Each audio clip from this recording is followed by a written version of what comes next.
పెళ్ళైనా పండగైనా వేడుక ఏదైనా పట్టుచీరల ప్రత్యేక వేదిక వారాహి సిల్క్స్. నమస్తే రమగారు. నమస్తే జయ. రమగారు, ఇప్పుడు కొంత డబ్బు ఉంది అనుకుందాం ఫర్ ఎగ్జాంపుల్. అలాంటప్పుడు సొంత ఇల్లు కొనుక్కోవాలని ప్రతి ఒక్కరికి ఉంటుంది. సొంత ఇంటికి అలా అందరికీ ఉంటుంది కదా. అలా సొంత ఇల్లు కొనుక్కోవటం మంచిదా ఆ డబ్బుతో, లేకుంటే రెంట్కు ఉండటం మంచిదంటారా? ఏది మంచి ఆలోచన? దీని మీద ఒక సేయింగ్ ఉంది ఇందిరా అక్క పేరు వచ్చేస్తుందా? పొద్దున మాట్లాడదాం అనుకున్నాను, అందుకని ఆ పేరు వస్తుంది. ఒక సేయింగ్ ఉంది, తెలివి తక్కువ వాళ్ళు ఇల్లు కడతారు, తెలివైన వాడు అందులో అద్దెకుంటాడు అని. అవునా రమగారు? ఇప్పుడు బాండేజ్ అనేది ఉంటుంది, బాండింగ్ ఉంటుంది కదా. సొంత ఇల్లు అనే భావన చాలా అత్యద్భుతంగా ఉంటుంది. మన ఇల్లు ఇక్కడ నుంచి కదలక్కర్లేదు, మన ఎవడు ఏమండు, ఇక్కడ మనకు కావాల్సినట్టుగా చేయొచ్చు. అవన్నీ ఫీలింగ్స్, మన అన్న ఆలోచన కదా. అవన్నీ ఫీలింగ్స్.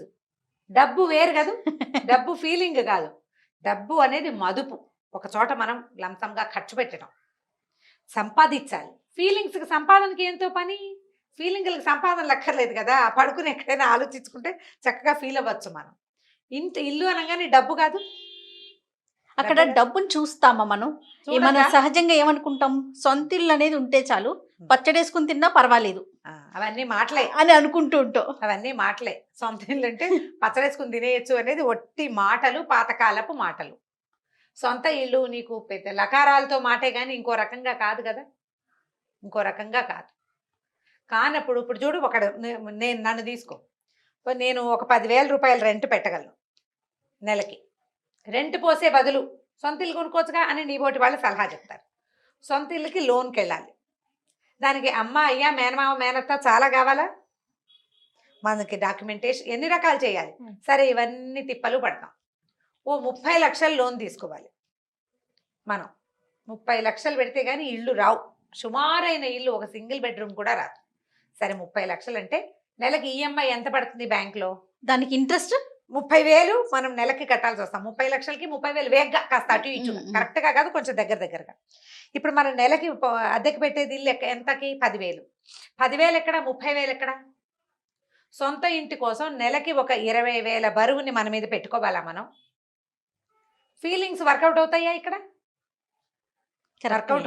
వర్కౌట్ కావు. ఉండు, నేను పూర్తి చేశాక అప్పుడు నువ్వు అడుగుతావు తర్వాత క్వశ్చన్. సొంత ఇంటి కల ఎప్పుడు? నువ్వు 10,000 రెంట్ ఉన్న ఇంట్లో నువ్వు ఏ 4,000 ఇంటికో వెళ్ళిపోయి ఈ ఇల్లు బాగా సర్దుకుందాం, కొంత జాగ్రత్త పడదామని నువ్వు ఒక 15, 18, 20 లక్షల రూపాయలు కనీసం నువ్వు దాచుకోగలిగితే, అప్పుడు ఆ 20 నువ్వు ముందు ఇచ్చేసి ఓ 10, 12 లక్షలు లోన్కి వెళ్తే నీ 10,000 రూపాయల రెంటు కాస్త అటు ఇటుగా ఇంకో 2,000 వేస్తే నీ సొంత ఇల్లు వస్తుంది. ఇలాంటి మ్యాచింగ్ ఈ రోజున కుదురుతోందా ఎక్కడైనా? మేము 20,000 రెంట్ కూడా ఇచ్చాము ఓ ఇంటికి. ఇంత రెంట్ పెట్టే బదులు కొనుక్కోవచ్చు కదా, ఇంత రెంట్ పెట్టే బదులు కొనుక్కోవచ్చు కదా అని ఎంతమందో మాకంటే ఎదురుకుండా స్కూల్ పిల్లలుగా ఉండి పెద్దవాళ్ళు అయిన వాళ్ళు కూడా సలహాలు చెప్పారు జయ మాకు. అందరూ 20,000 ఈఎంఐ కడితే సరిపోదు. 20,000 ఈఎంఐతో నాకు 70 లక్షల రూపాయలు ఇల్లు వస్తుందా? నేనుండే ఏరియాలో ఎక్కడో దిగంతాల్లో వస్తుంది, అవుట్స్కట్స్లో. అక్కడి నుంచి నేను రోజువారీ నా జీవితానికి పరిగెత్తి. ఇంత ఆలోచించారు రమ్మగారు, సొంత ఇల్లు ఉందా లేదా? ఎక్కడన్నా ఉండనివ్వండి, మీరు అన్నట్లుగా మనం ఉండే ఏరియాలో మనకు దొరకకపోవచ్చు, ఎక్కడో చోట సొంత ఇల్లు ఉందా లేదా అనే ఆలోచన సహజంగా వచ్చేస్తుంది కదా. కానీ సహజంగా అంటే చాలా తాత్కాలికంగా. ఈ ఖర్చులు మీరు ఒకసారి చూసుకుంటే ఒక వ్యాలిడ్ పాయింట్ చెప్పారు. మనం ఒక 30 లక్షలు పెట్టి ఇల్లు కొనాలనుకున్నప్పుడు కనీసం ఒక 20 లక్షలు మన దగ్గర ఉన్నప్పుడు మిగతా 10 లోన్కి వెళ్తే ఓకే. అంతేగాని మన దగ్గర ఒక 5 పెట్టుకొని 25 లోన్కి వెళ్ళి దానికి ఇంట్రెస్ట్ కట్టుకొని ఇటు ఇది కట్టుకోవటం అంటే అది కొంచెం ఇబ్బంది. ఇప్పుడు ఎక్కడో ఇల్లు కట్టి ఇల్లు కొని, లేకపోతే దానికి సొంత ఇల్లు కొంత లోన్ పెట్టినా దాని మీద రెంట్ వస్తుంది, ఆ రెంట్ కనీసం ఆ ఈఎంఐకి సపోర్ట్ చేస్తుంది, నేను ఇక్కడ ఏదో చిన్న దాంట్లో ఉంటాను అనుకునే ఆలోచన కొంత మటుకు కరెక్ట్. కానీ ఈ ఈక్వేషన్ చూసుకోకుండా దిగచ్చా? సొంత ఇల్లు నా మటుకు నేను అనుకుంటాను జయ, ఇప్పుడు అపార్ట్మెంట్లు వచ్చినాయా, అదేమి సొంత గోడలు మన సొంతం కాదు. అపార్ట్మెంట్లలో మన సొంతం అంటూ ఏం ఉండదు జయ. మనమున్న ఆ 4 గోడలే. నీ దారి నువ్వు పచ్చడి దంచుకోవడానికి వీల్లేదు, నీ దారి నువ్వు ఫంక్షన్లు పెట్టుకోవడానికి వీల్లేదు, మీ ఇంటికి 4 చుట్టాలు రాకూడదు, ఒక మొక్క పెట్టుకోవట్లేదు కదా, మీ ఇంట్లో చంటి పిల్ల అదే పనిగా ఏడవడానికి వీల్లేదు, మీ ఇంటికి వచ్చిన చుట్టం మీ బిల్డింగ్ లోపల కారు పెట్టడానికి వీల్లేదు. ఏమి సొంతదానం అందులో? సొంత అంటే నేల మన సొంతం అయితే సొంతది. అపార్ట్మెంట్లో సొంత ఇల్లు కానేరవు కాదు అసలు. అప్పుడు కూడా సర్దుకుంటాం. నువ్వు అద్దింట్లో ఉన్న సర్దుబాట్లే ఈ సొంత అపార్ట్మెంట్లో కూడా ఉంటాయి. నువ్వు నేల కొని లేదా నేల మీద ఉన్న ఇల్లు కొనుక్కోగలిగితే అది చాలా గొప్ప లక్షాధికారుల కళ. ఇప్పుడు కోటీశ్వరుల కళ మాత్రమే తీరుతుంది. సామాన్యంగా మనబోటి వాళ్ళు అంటే middle class, upper middle class వాళ్ళ వల్ల కానే కాదు. అంటే మనం ఉండే ఈ సరౌండింగ్స్ లో మనం కొనుక్కోలేకపోతాం. దిగంతాల్లో కొంటావు, అది నువ్వు ఎంజాయ్ చేయవు కదా, వేరే వాళ్ళకి ఇవ్వాల్సి. దిగంతాల్లో ఉన్న ఇంటికి చక్కగా 300 గజాల స్థలము, మధ్యలో చిన్న ఏమంటారు బొమ్మరిల్లు లాగా ఇల్లు సరదాగా బాగానే ఉంటుంది. అక్కడ రెంట్ రాదు, మనం ఉండలేము. ఆ వచ్చిన రెంట్ నీ ఈఎంఐని సపోర్ట్ చేయదు, నువ్వు వెళ్ళి ఉండలేవు, ఆ ఇల్లు పాడైపోతుంది. ఎందుకు వృధా? అందుకని చిన్న ఏజ్లో ఈ సొంత ఇళ్ళకి తొందరపడకూడదని భావిస్తాను. నా ఐడియా ఇది. ఇప్పుడు చిన్న పిల్లలే మనకి అడ్వర్టైజ్మెంట్ కనిపిస్తాయా, ఆ కుర్రాడికో 32-30 ఏళ్ళు ఉంటాయి, ఇంత చిట్టి పిల్లాడు ఉంటాడు, వీళ్ళు ఒక పెద్ద ఫ్లాట్ కొనుక్కున్నట్టు చూపిస్తారు. అడ్వర్టైజ్మెంట్స్ చూస్తున్నావా? మనల్ని లాగుతారు అందులోకి. ఒక 32-33 ఏళ్ల కుర్రాడంటే వాడికి ఉద్యోగం వచ్చి ఒక 8 ఏళ్ళు అయి ఉంటుందా కనీసం? అయిందా?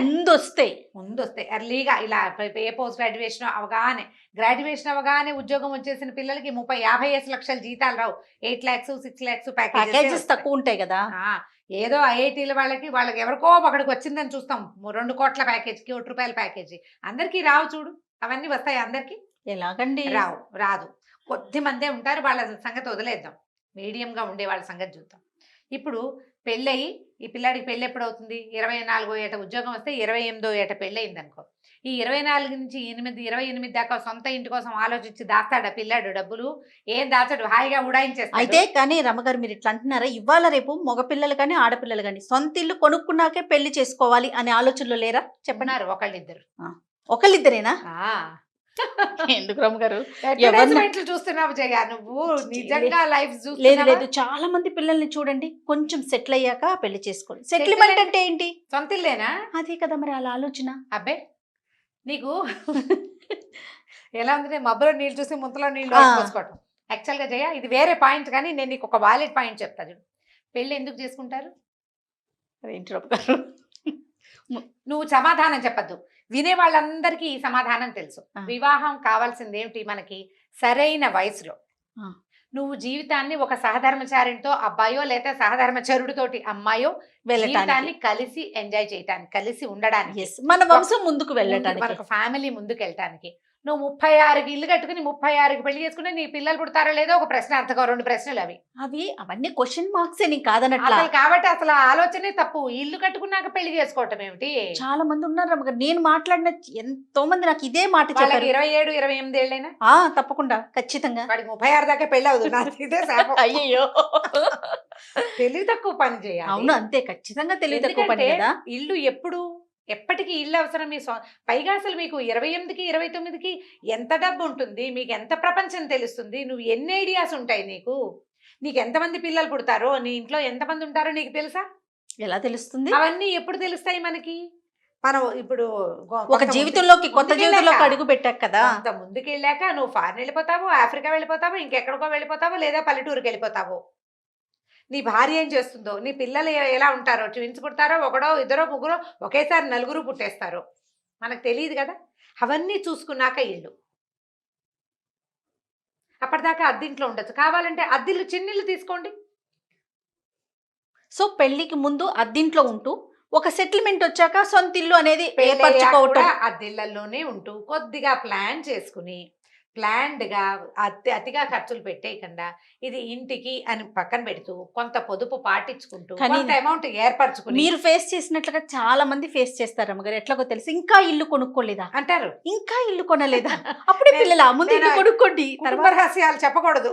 నేను ఒకటి చెప్తాను, నేను దగ్గరుండి పెళ్లి చేసిన మా మరుదులు కూడా, అంటే నా సొంత మరుదులు కాదు, మా చిన్నమామ గారి అబ్బాయి కూడా మాకంటే ముందు వాడు. అసలు మా పెళ్ళి అయినట్టుగా 10th క్లాస్ చిన్న పిల్లాడు, వాడు కూడా సలహా చెప్పాడు నాకు, తీసుకోవాలి వదినా, ఏమిటి ఇంతంత పెట్టేస్తున్నాడు అన్నయ్య రెంట్లు వేస్ట్ కానీ. వాడు ఇల్లు కొనేసుకున్నాడు, వాడు ఒక అపార్ట్మెంట్ కొనేసుకున్నాడు. అప్పటికి చకచకా చేసేస్తారు. అంటే ఇది నీకు ఎలా ఎప్పుడు అవకాశం వస్తుంది? నీకు అంత పెద్ద అమౌంట్ జీతాలు ఉన్నప్పుడు, ఫ్యామిలీ సపోర్ట్ ఉన్నప్పుడు కుదురుతుంది. ప్లస్ ఇవాళ రేపు సాఫ్ట్వేర్ పిల్లలు ఉంటున్నారండి, వాళ్ళకి వాళ్ళకి ట్యాక్స్ మంచి కోసం జీతాలు. అనేసి Hmm. ఒక ఇల్లు కొనుక్కొని దాన్ని ఈఎంఐ రూపంలో అట్లా కన్వర్ట్ అలా చేసుకొని మార్చుకుంటారు. అలా ముందుకెళ్తున్నారు. అలా అవకాశం ఉన్నవాడు చేస్తాడమ్మా. అవకాశం లేనివాడు ఏం చేయాలి? డబ్బులు పూల్ చేసుకుని అప్పుడు ఇంటికి వెళ్ళాలి. అప్పుడు ఇంటికి వెళ్ళాలి. నువ్వు ఇచ్చే రెంట్, నువ్వు కట్టాల్సిన ఈఎంఐకి దగ్గర సంబంధం ఉండాలి. నువ్వు 10,000 రెంట్ ఇచ్చేవాడి 30,000 40,000 ఈఎంఐలు ఉన్నవి మాత్రం పెట్టుకోకూడదు. అవి తెలివి తక్కువ పనులు. ఆ ఉద్యోగాలు ఏదన్నా అవ్వచ్చు, వ్యాపారాలు ఏదన్నా అవ్వచ్చు, ఏదైనా కావచ్చు. రిస్క్ మనం తల మీద పెట్టుకోవటమే కదా. ఇల్లుంటే బాగుంటుందంటే ఇల్లుంటే మాత్రం అది ఎప్పటికి సొంతం అవుతుంది? ఆ మొత్తం ఆటకి ఆ 15 సంవత్సరాల్లో 18 సంవత్సరాల్లో బ్యాంక్ లోన్ ఉందే అన్నాళ్ళు ఆ ఇల్లు మన సొంతది కాదు. అంతేగా. మన సొంతం కానే కాదు. అదే నాకైతే అద్దెళ్ళు అయితే హాయిగా 3-4 ఏళ్ళ తర్వాత ఇల్లు బాగోలేదంటే మారిపోవచ్చు. సొంతలు అయితే చచ్చినట్టు అందులోనే ఉండాలి. ఎన్ని ఇబ్బందులున్నా, విసుగ్గా ఉన్నా, చికాగ్గా ఉన్నా చేయ. అంటే నేను దీన్ని సపోర్ట్ చేస్తున్నాను అనుకోకు నువ్వు, నా అవుట్లుక్ చెప్తున్నాను అనమాట. నిజంగా నేను ప్రతి 3 ఏళ్ళకి ఇల్లు మార్చేసినప్పుడు చాలా హాయిగా ఉన్నాను. 5 ఏళ్ళ నుంచి సొంత ఇంట్లో ఉండి నాకు విసుగ్గా ఉంది. ఎప్పటికీ ఇదే అయ్యో, ఇల్లు మారిపోతే బాగుండు అనిపించేస్తుంటుంది నాకు. లోపల రీమోడలింగ్ చేయించండి రమ్మగారు, కొత్తగా అనిపిస్తుంది అప్పుడు. అవును, అన్ని మార్చేసుకుంటే ఎలా అప్పుడు ఉంటుంది? కొత్తగా అనిపిస్తుంది. అవన్నీ టైం ఏది అసలు మనకి? ఇప్పుడు ప్లాన్డ్ గా చేయాలి ఇల్లు కొనుక్కునే వాళ్ళు. మెయిన్ పాయింట్ ఇప్పుడు మీరు అన్నట్లుగా మనం కొంతవరకు అంటే 75% మన దగ్గర ఉంచుకొని ఒక 25% లోన్కి వెళ్ళినా పెద్ద ఇబ్బంది అనిపించదు. అసలు బాగుంటుంది. చాలా మంచి కనీసం 50-50 కూడా వెళ్ళొచ్చు. అట్లీస్ట్ వెనకాల 4 ఫాదర్స్ నుంచి వచ్చేది ఏదైనా ఉన్నా, పేరెంట్స్ దగ్గర నుంచి వచ్చేది ఏదైనా ఉన్నా, లేదా మన లెవెల్ కి సరిపడేది చిన్నదే ఎక్కడైనా దొరుకుతుంది, మనం వెళ్ళి అక్కడ ఉండగలుగుతాం అని అనుకున్నప్పుడు అక్కడి నుంచి ఆఫీస్కి తిరగలము, పిల్లలకి దగ్గరలోనే స్కూల్ ఏర్పడతాను, మా ఆవిడకి అక్కడే ఉద్యోగం వెతుకుంటాను, నేను ఒక్కడనే తిరుగుతాను అని అనుకున్నా, అలా ప్లాన్ చేసుకుంటే చేయదు. పోనీ దాని నుంచి వచ్చే రెంట్ మనకి ఈఎంఐకి సగానికి పైగా వెళ్తోంది అన్నా కూడా పర్వాలా. ఒక ప్రయత్నం కానీ చేయాలి. లంకమేత గోదావరి ఈత లాగా చేయకూడదు. ఏంటండి లంకమేత గోదావరి ఈత. లంక మేత. లంక ఇప్పుడు లంకలో ఉంది మన భోజనం. లంక అంటే ఏంటి? గోదావరి మధ్యలో ఉంటుంది. ఇదంతా ఈదుకుంటూ వెళ్ళి అక్కడ తింటావు. మళ్ళీ ఇంటికి రావాలంటే అదంతా మొత్తం ఈదుకుంటూ ఇంటికి రా. అరిగిపోతుంది, నువ్వు తిన్నదంతా అరిగిపోతుంది. కాబట్టి అలా చెయ్యొద్దు. ప్లాన్డ్ గా చేయండి, పొదుపు చేసుకోండి దానికోసం. ఈ పెళ్లి అయ్యే లోపల 28కి పెళ్లి చేసుకోకుండా 36 దాకా వెయిట్ ఇంటి చేద్దాం కోసం అనుకోకండి. ఇల్లు తర్వాత అయినా కొనుక్కోవచ్చు. చక్కగా తొందరగా పెళ్లిళ్ళు చేసుకోండి. సుఖవంతమైన సంసారం, సంతానం, పిల్లల్ని జల్లల్ని చూసుకుని అప్పుడు మన అవసరాన్ని బట్టి ఇల్లు కొనుక్కోవచ్చు. భార్యామణులందరూ ఇవాళ రేపు ఉద్యోగాలు చేసే వాళ్ళే ఉన్నారు. లేకపోతే అమ్మాయి డిగ్రీ అమ్మాయినే పెళ్లి చేసుకుంటే దాన్ని చక్కగా ఏ ఎంబీఏ ఎంటెక్కవో లేకపోతే ఏదో ఒకటి పైకి చదివించండి. ఒక 3-4 ఏళ్ళు కష్టపడి చదువుకున్న ఆడపిల్లలు ఏదైనా శుభ్రంగా ఉద్యోగం చేసుకుంటారు. ఇద్దరు సొంతంగా కూడా ఏదైనా చిన్న పని అయినా చేసుకోవచ్చు. ఇవాళ రేపు ఇద్దరు 10,000 కలిసి సంపాదించుకుంటే ఆడపిల్ల బయటికి వెళ్ళట్లేదు అనుకునే కన్నా ఇంట్లో కొంచెం 10-15 వేలు సంపాదించుకున్నా బాగా చాలు కదా. ప్రయత్నం చేయండి. ఆడ మగ ఇద్దరు ఉద్యోగాలు చేసుకుని సంపాదించుకునే రోజు ఇది. అట్లా ప్లాన్ చేసుకుంటే చక్కగా సరిపోతుంది. రైట్ రామ్ గారు, నమస్తే. నమస్తే జయ.